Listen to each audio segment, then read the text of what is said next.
ಕರೆಸಿಕೊಂಡು ಬಂದವರೇ, ಒಂದು ಮದುವೆ ಮಾಡಿಸುತ್ತೇನೆ, ಇಲ್ಲದಿದ್ದರೆ ಯುದ್ಧದಲ್ಲಿ ಅದನ್ನು ಸೋಲಿಸುತ್ತೇನೆ ಎನ್ನುವ ಹಾಗೆ ಆಡಿ ಬಂದವರವರು. ಆದರೆ ನಿನ್ನದಲ್ಲಿಂತಹ ಮಾತಿನ ಮೋಡಿಯಿಂದ ಅವರನ್ನು ಕಳುಹಿಸಿಕೊಂಡೆಯಾ? ಆ ಕುರಿತಾಗಿ ನಾನು ಯೋಚಿಸುವವಳಲ್ಲ. ನಾನು ಕ್ಷಾತ್ರಿಯಾಗಿ ಆಯುಧಧಾರಿಯಾಗಿ ಬಂದಿದ್ದೇನೆ. ಯುದ್ಧ ಮಾಡಿದ್ದೇನೆ. ಕಂಡದಿಲ್ಲವೇ ಗುರುಗಳ ಯುದ್ಧ ಸಮಕ್ಷದಲ್ಲಿ ನನ್ನಿಂದ ಸೋತಿದ್ದಾರೆ ಎನ್ನುವಾಗ ನನ್ನೊಂದಿಗೆ ಹೋರಾಡುವ ಪುರುಷ ನಮ್ಮಲ್ಲಿದ್ದಾನೆ. ಪುರುಷರೇ ನನ್ನನ್ನು ಎದುರಿಸುವವರು ಇಲ್ಲ ಎಂದಾದಾಗ ಸ್ತ್ರೀ ಎನ್ನುವುದಕ್ಕಿಂತ ಏನೇ ಕೆಂತನಕ್ಕೆ ಅವಮರ್ಯಾದೆಯನ್ನೇ ಮಾಡಿದವಳು ನೀನು ತಂದೆಯ ಮಾತನ್ನು ಮೀರಿದ ಆ ಕ್ಷಣದಲ್ಲಿ ನಿನ್ನಂತವಳೊಡನೆ ನಾನು ಹೋರಾಡುವುದು ಹೆಣ್ಣಿನೊಡನೆ ಯುದ್ಧ ಸಲ್ಲ. ಯುದ್ಧದಲ್ಲಿ ಗೆದ್ದರೆ ಅದು ನನಗೆ ಗೆಲುವಲ್ಲ. ನನಗೆ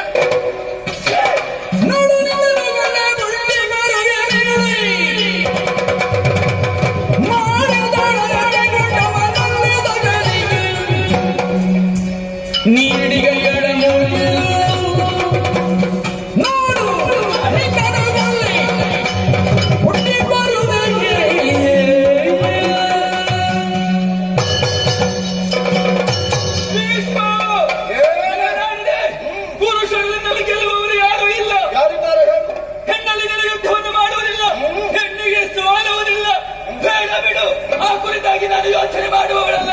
ನನ್ನ ಸ್ಥಿತಿ ಏನಾಯಿತೆನ್ನು ಹಾಗೆ ಯೋಚನೆ ಮಾಡಿದೆ ಅಂತಾದ್ರೆ ಬ್ರಾಹ್ಮಣನವರು ದೇವಾಲಯಕ್ಕೆ ಪೂಜೆಗೆ ಹೋಗುತ್ತಿರುವಂತಹ ಸಂದರ್ಭದಲ್ಲಿ ಹರಿವಾಣದಲ್ಲಿ ಕೆಂಪು ದಾಸವಾಳವನ್ನು ಹಿಡಿದುಕೊಂಡು ಹೋಗುತ್ತಾರಂತೆ.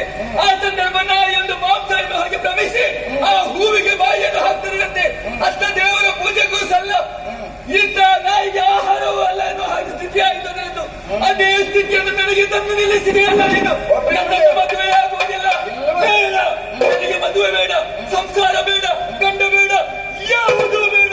ಆದರೆ ನನಗೆ ಬೇಕಾಗಿರುವುದು ಒಂದೇ, ನನ್ನ ಹಾಗೆಯಾದಂತಹ ನಿನ್ನ ಸಾವನ್ನು ನಾನು ಕಾಣಬೇಕು. ಈ ಜನ್ಮದಲ್ಲಿ ಆಗದಿದ್ದರೆ ಏನಂತೆ ಮತ್ತೆ ಹುಟ್ಟಿ ಬರ್ತೇನೆ ಇನ್ನೊಂದು ಜನ್ಮದಲ್ಲಿ. ಹೆಣ್ಣಾಗಿಯೋ ಗಂಡಾಗಿಯೋ, ಹೆಣ್ಣು ಅಲ್ಲದ ಗಂಡು ಅಲ್ಲದ ಒಂದು ಶಕ್ತಿಯಾಗಿಯೋ ಒಂದು ವ್ಯಕ್ತಿಯಾಗಿಯೋ ಬಂದು ನಿನ್ನ ಸಾವಿಗೆ ನಾನೇ ಕಾರಣನಾಗುತ್ತೇನೆ.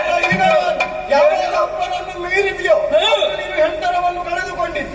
ಮದುವೆ ಆಗುವುದಿಲ್ಲ ಎಂದಾದ್ರೆ ಹೆರುವ ಸೌಭಾಗ್ಯವನ್ನು ಕಳೆದುಕೊಂಡಂತಹ ನೀನು ಬರೇ ಸೀರೆ ಹುಡ್ಡ ಎಲ್ಲಷ್ಟೇ, ಹೆಣ್ಣು ಮಾತ್ರ. ಒಳಗಿರುವುದು ನಿನ್ನಲ್ಲಿ ಗಂಡು ಸ್ವಭಾವ. ನನಗೆ ಇಂತಹ ಸ್ಥಿತಿಯನ್ನು ತಂದೊಡ್ಡಿದ್ದವ ನೀನು. ನೀನೆಂದು ಪ್ರತಿಜ್ಞೆಯನ್ನು ಮಾಡಿದ್ದೀಯಲ್ಲ, ಮದುವೆ ಆಗುವುದಿಲ್ಲ, ಬಟ್ಟವನ್ನು ಏರುವುದಿಲ್ಲ ಎನ್ನುವ ಹಾಗೆ ಯಾವ ಚಂದ್ರವಂಶದ ಉಳಿವಿಗೆ ಬೇಕಾಗಿ ಇಂತಹ ಪ್ರತಿಜ್ಞೆಯನ್ನು ನೀನು ಮಾಡಿದ್ದೀಯೋ ಆ ನಿನ್ನ ಚಂದ್ರವಂಶ ನಿನ್ನ ಕಣ್ಣೆದುರಿನಲ್ಲೇ ಬಗರಿ.